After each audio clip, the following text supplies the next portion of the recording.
Good afternoon, everyone. My name is Josh Kondo.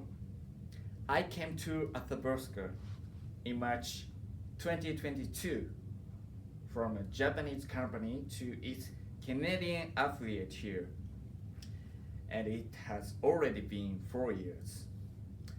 Before I came here, I thought I would adapt quickly and that within a year I would almost feel Canadian, but that didn't happen.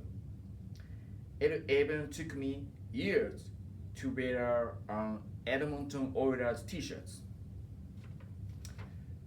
Both work and daily life have been challenging and exciting, and time has passed very quickly. During these years, I've been fortunate to meet many wonderful people and have many valuable experiences. Today, I'd like to share some of the differences I've noticed and some lessons I've learned along the way. First, I'd like to talk about work culture. In Japan, people often want to understand things in great detail. We ask questions like why? Are we absolutely sure? What happens if this fails? We have a strong culture of risk avoidance. Sometimes we can become overly cautious because we want to avoid failure at all costs. In Japan, there is saying, tap on stone bridge before crossing it.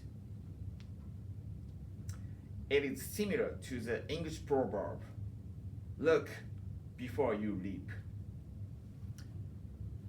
Sometimes we tap on the stone bridge so many times that we end up breaking it. And then say, see, I knew there was a problem.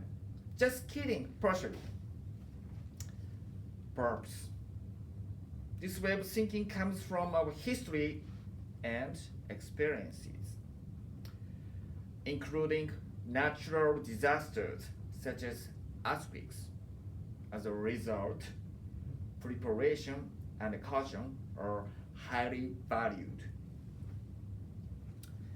In Canada, I feel people tend to take a broader perspective at work, and the roles and responsibilities are often more clearly defined.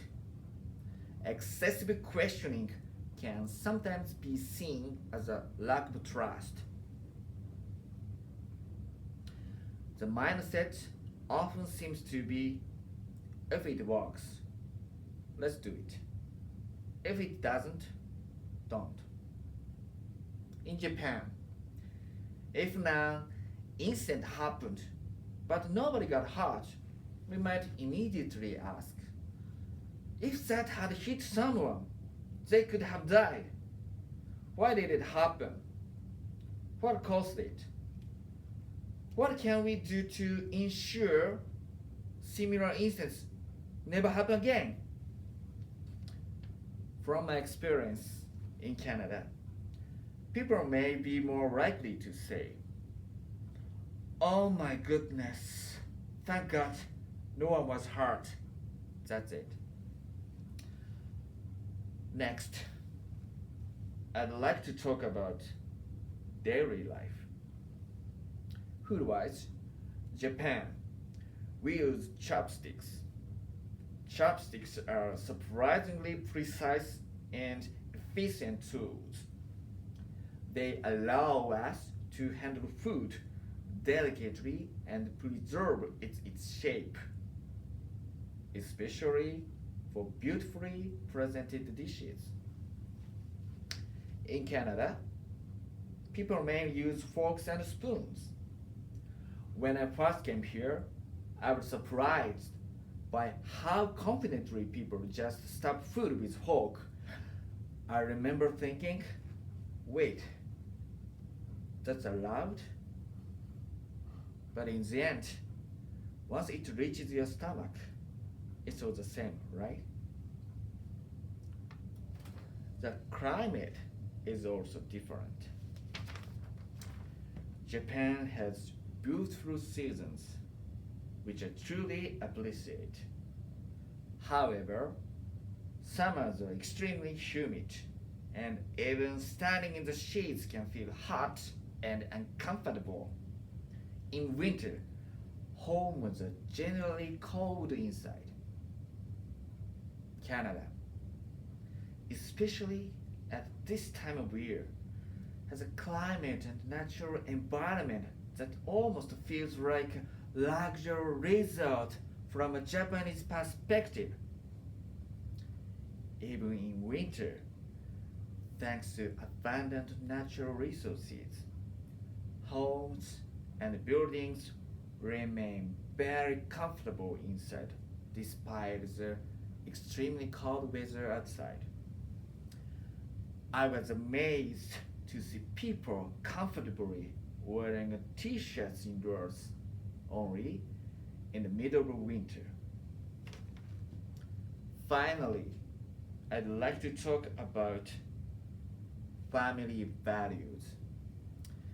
In Japan, children are often seen as children by their parents no matter how old they become.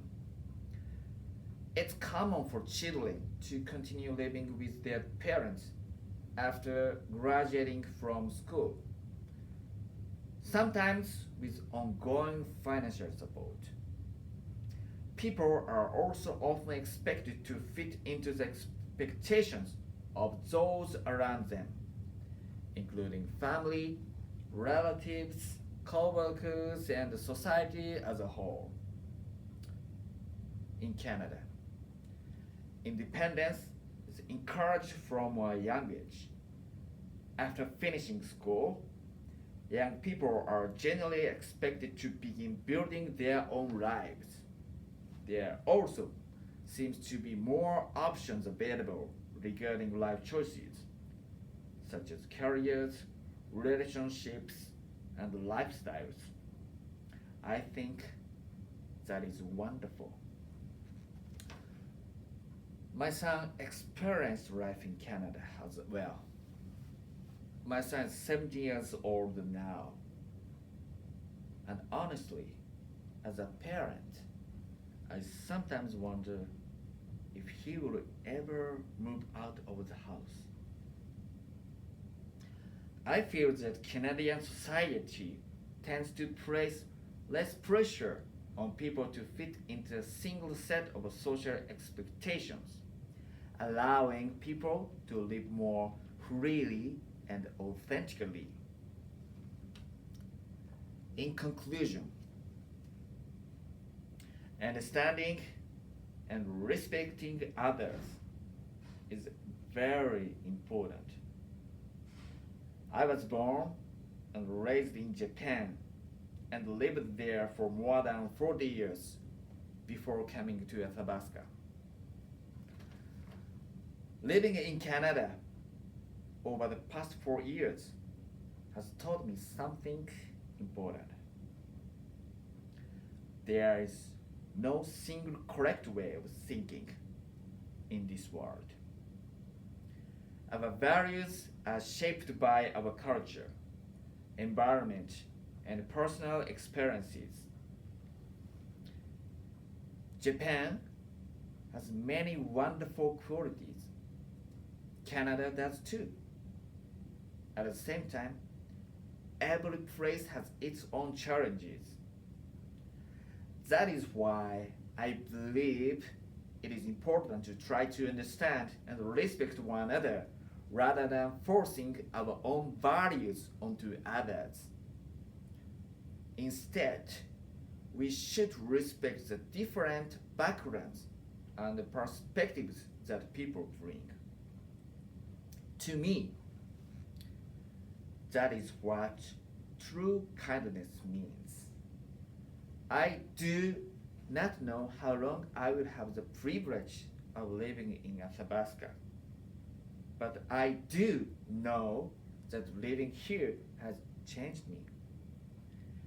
It has made me more open to different way of thinking and reminded me that kindness and understanding often matter more than being right. It is an experience I will always remember fondly. Thank you.